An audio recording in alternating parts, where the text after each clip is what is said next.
Welcome to No Smoke TV. Today we have a special guest, DJ Ominaya in the building. How you feeling today, brother? I'm good, man. Blessed. Can't complain.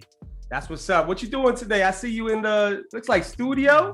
Yeah, it's my little studio in my crib, my little garage space, you know? Nice. You be doing your ones and twos, because I saw you on the Twitch earlier. Yeah, man. Twitch vibes, you know? It's like, I got a little morning show, so every morning I'm on 7 o'clock in the morning. How long you been doing that for? I just started Twitch, but I've been doing it for, like the whole pandemic. So growing up in New York City, what inspired you to become a DJ? Just loving music, and a friend of mine, his name is G Storm. He's the one who actually introduced me to DJing because he was already a DJ. And once he showed me how to DJ, I already loved music. It just went hand in hand. So that's what made me just get into it, you know? G Stone was the person that inspired you to get into DJing? Yeah, man. He was a little bit older than me. We used to play baseball together. And he already had DJ equipment. He was already actually a DJ. And he was like 17, I was like 14 or something like that. And once he taught me how to DJ, it was like I started getting my own stuff and just fell in love with it. Just like an automatic passion for it. Yep, definitely. So what part of New York you grew up in? I grew up in the Bronx, South Bronx. Nice. I grew up on the East Tremont and like the Walton side, the 4 train, and 174th Street and Vice Avenue, the 2 and the 5 side. So how was it like growing up in the Bronx? Crazy, man. You had to survive. That's the best way to say it. I mean, still a jungle, but back then it was a little crazier. Do you look at DJing as like a little getaway from all the BS? Definitely, man. I mean, even if I wasn't living in the Bronx back then, it was always a passion, and music always takes you away. Like it feeds your soul. So, definitely took it as an escape. How is it like being ABoogie's world tour DJ? Like, how is that experience? It's different, man. Both of us being from the Bronx and, not growing up, having a silver spoon in our mouth, being able to travel the world and, seeing that, not just working with him, like just people in general appreciating you as an artist is just different. And, being that, like I said, we're from the Bronx, being able to travel literally from like Australia to Hawaii and everything in between, and people know who you are. Not just him, like also me, because his fan base, like they dig into who he's around, who he's with. So going to these cities, these countries, and them knowing who we are is like just amazing. Real dope experience. I could imagine. I saw like a video of you doing your DJ thing in front of a big audience. Like, how is that like experience, you DJing in front of like a big crowd like that overseas? Like, how is that?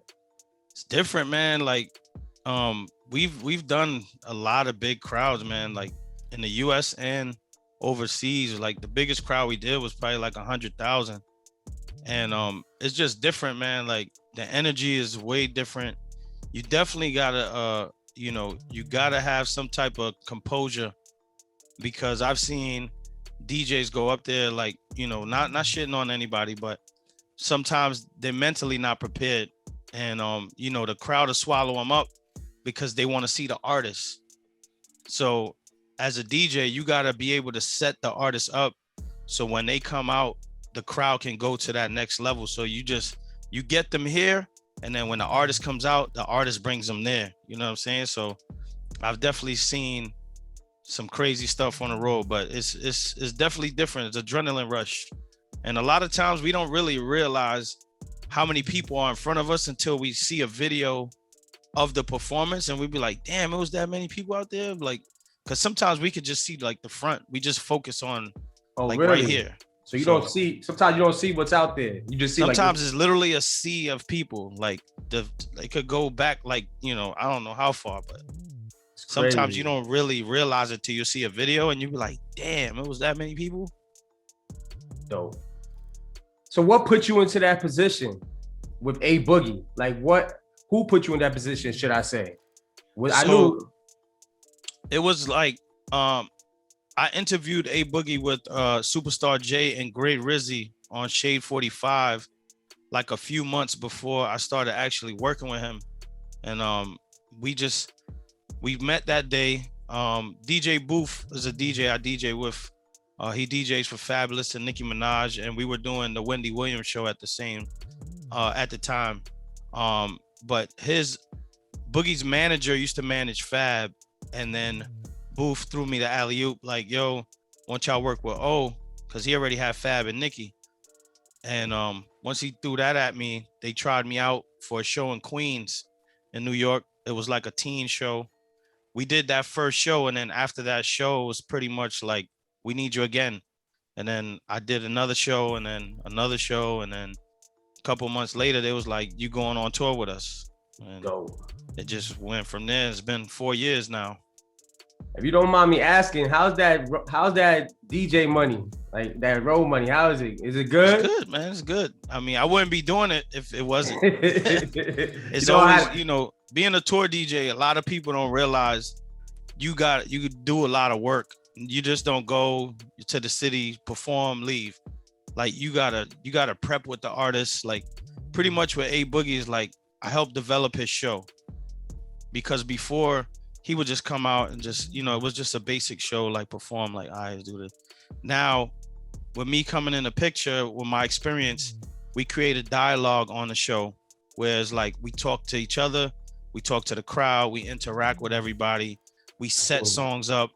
I pretty much put the whole playlist together for the show. He may change around maybe 1 or 2 records, or like, yo, let's try this here instead of here. But my DJ mind puts the show together so it flows. And like the songs go into each other, but at the same time, it's a mixture of old, new, popping. You got a high point of a show, you got a point in the show where you catering to the people that want the album cuts, and then at the end of the show, you end off on a high. So, it's a lot of work in between that people don't see, but that's the part I play for. But to go back to your question, definitely road money's good. After parties, hostings, everything, beautiful. But it ain't easy. You had to point that out. Definitely not easy. I got you. So I see you said that you was Wendy Williams DJ. Yeah, I'm still there. Oh, you still there? Yeah, Sus One is the house DJ now. Yeah, because that's what I thought. Yeah, I still cover like when he goes away, or that was the same position I was doing with when Booth was there as well. Like if he would go on the road, I would cover the show, or if Wendy went on tour, I would be on tour with Wendy. Dope. How's it DJing for Wendy? I know that's a crazy experience. Cool. I mean, I've been. That's like a different world right there. Different. Yeah, super different world. Television. DJing for an audience in the crowd the demographic is way different. Like middle-aged people. You got young people. You got older, young. Like just all type of people. But it's pretty dope. I've been with her. It's gonna be almost 10 years now. It's dope, and the way you see Wendy, that's how Wendy is in real life. Like she doesn't bite her tongue, straightforward, that's who she is. See, who she is on the camera is who she is in the street. Yep. Gotcha. Facts. She don't hold her tongue for nothing, man. Nope. Very straightforward. I see you co-host with Ed Lover too. Yeah, that's the big bro right there, man. It's like one of my mentors right there. We met, years ago in Puerto Rico.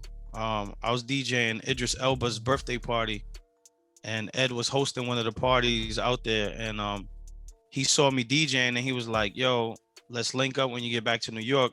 Shout out to my man D Brown. That was his assistant at the time. That's still our, real close friend.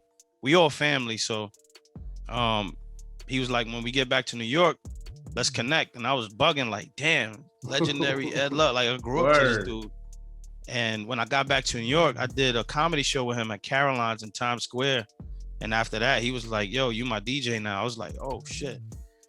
Then after that, we just literally became like family. Like I would talk to him every day. We started doing Sirius XM. He got me on, a bunch of other radio stations, and we just built, with each other. Man, my man DJ Ominaya is wanted out here in these streets. Everybody throwing their plate for you, man. Trying, man. Trying to stay busy, Nah, you got to nowadays. You got to. You gotta have your hands in every plate nowadays, man. That's right. So I see right here that you the first New York ambassador for Click Vodka and Joe Rodeo watches. Yeah, that was some time ago. That was like a few years back. So the vodka company at the time, I don't even know if Click Vodka's still around, but when they were around, I was doing a club called Butter in New York City. It was like the hot spot, the industry spot down in Soho on Lafayette Street. And I connected with them, and then they were like, we need an ambassador because we're starting to build our brand. And I was like, all right, cool. I appreciate that. We linked up, and then, that's how that worked out. But now I'm one of the ambassadors, and I got a partnership with Barton Nora. So I don't know if you can see, but back here, this is all of Barton Nora.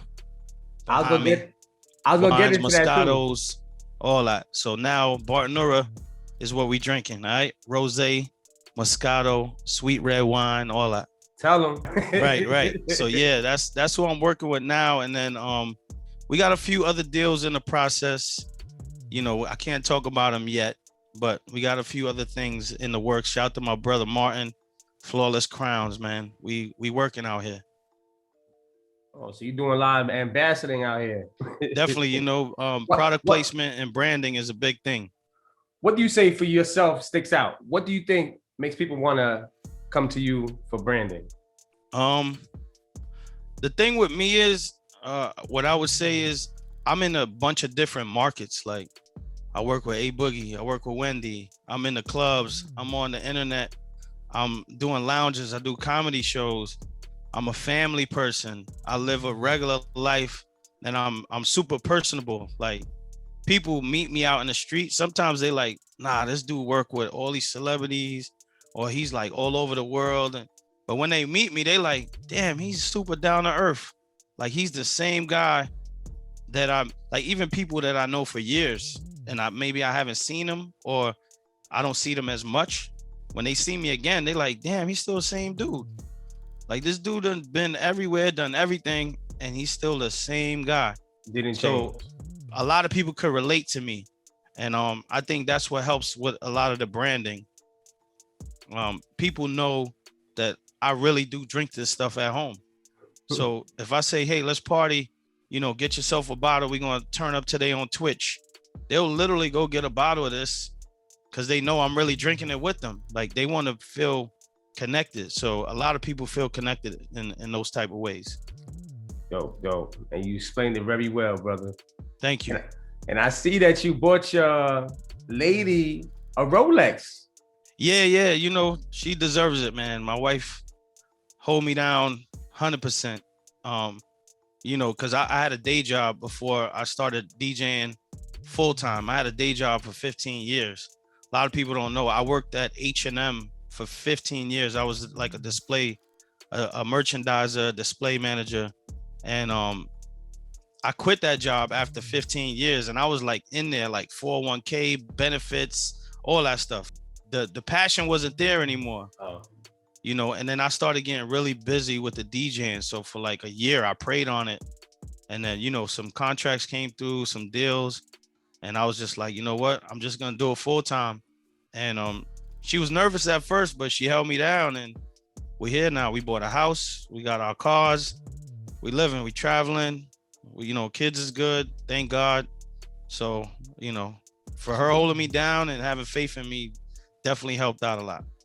She deserves it all, man. And I see you said something very important in your post the other day. You said, I know I'm successful because everybody around me is successful. Yeah.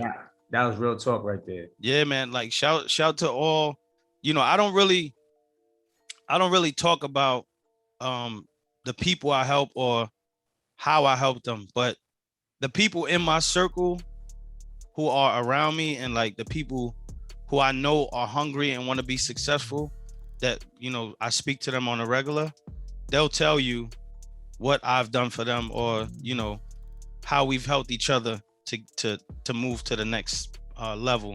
And, that's one thing I would never do is like brag about what I do, or even when I do community work, I try not to post about it because that's not the reason why I do it. And it's the same way with, my fellow peer DJs or friends who are trying to get into certain things. If I can help you out, I say, call me, use your resources. Why wouldn't you? Basically, reach out. Facts. And that's nothing but love right there too. And you gotta respect that, man. A real stand-up dude right here. Appreciate that. So you're a DJ, and are you planning on making like an album? Because that's what DJs do now. Are you trying to put an album out? Yeah, man. Actually, I got an imprint. It's like a publishing company and production company. I have an artist. His name is Koshi. He's from Long Beach, California. He's 19 now. He's dope artist. And then I'm putting out my own music as well. I have a single dropping this Friday, May 28th. It's called Pull Up featuring Bags the Boss. Crazy record. I've been playing it for like the last 3 weeks. I haven't gave it to any DJs yet, but I'm sending the email blast out as we speak today.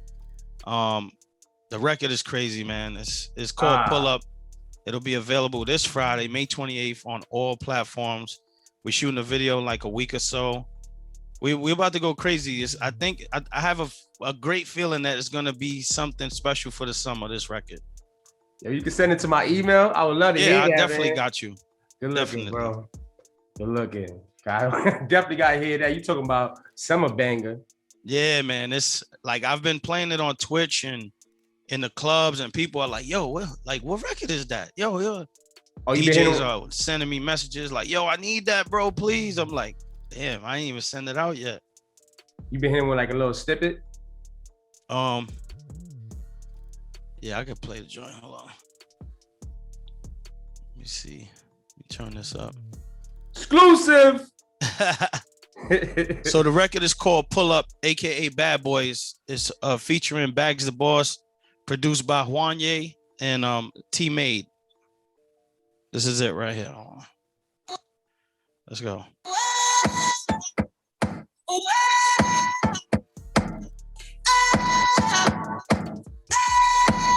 Tell the baby. Yeah. When you see me and Ominaya in the club, man, we like Will Smith and Martin Lawrence, you heard? We the bad boys. You know how I'm coming when I pull up. Need that money in my hand when I pull up. Couple bottles on deck when I pull up. You know how I'm coming when I pull up. You know how I'm coming when I pull up. Need that money in my hand when I pull up. Couple bottles on deck when I pull up. You know how I'm coming when I pull up. Single moves only. Hands on the wall, told shorty. Give it up slowly. Yeah. Send that my way. Woo! I did bang that to whip. Appreciate that. Appreciate that. Shit hard. Yeah, that's gonna be a banger this summer, man. Looking, man. Woo! Good way to end it off too, man. Yeah, we feeling good about the record, man. God willing, we get the same energy we putting into it, reciprocated back from the people. Nah. Woo! Are you thinking about putting some A-list people on there? So right now, because we trying to build our own brand, we don't want to overshadow it with any features or anything like that. But if the record does pick up the way we hope it does, I already got a couple of favors and people that reached out. They was like, I'll hop on a remix. So hopefully it picks up and we're able to, do a remix, but we're shooting a video in like a week or so. So I can't wait, man. I can hear your man on that record. Yeah. There's a few favors I gotta cash in on that, people gonna be like, oh shoot. So yes, before we end it out, man, but y'all check that record out, man. That's gonna be a banger this summer. Appreciate that, bro. And y'all got the little snippet, the sneak preview. Yes, sir. Only on No Smoke TV. Yes, sir. So what does 2021 have in store for DJ Ominaya? Just look forward to more music. Shout to Koshi. Koshi, we're working on his EP. We almost done with that. My EP should be done by, I would say the fall, early fall. I'm gonna put out like a 6 to 8 song EP. And other than that, just catch me at every location, Twitch, Instagram, Twitter. We're gonna be back on the road soon, ABoogie. Fab, is already out on the road again. So we're gonna be working, man. We're gonna be working. When y'all getting back on the road? So far, we got London confirmed for September. Dope. And that's Wireless Festival is the biggest festival in the UK. So we're on that bill, and we're like one of the headliners for the second day. So we excited, man. We can't wait. I can't wait to hear that song, and I can't wait to hear y'all back in studio. Yes. Making music, back on tour, doing y'all thing. And much blessings to you, brother. Salute. You're a righteous dude. Thank you, man. Love the energy. Positive dude. Appreciate Anything you want to say before we close it out? Shout to you, man. Shout to No Smoke TV for having me. And you guys stay tuned. A lot of stuff coming, Get that Bartonura. That's what we drinking. Bam! Skip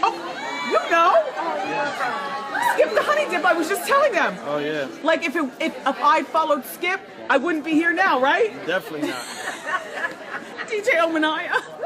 He's my DJ when I go on comedy tour. What up, y'all? This is Ed Lover live from the Sirius XM Backspin Station. That's Ominaya right there behind me. Me and O want to give you a public service announcement, okay? If you don't know what you talk about, please shut the fuck up!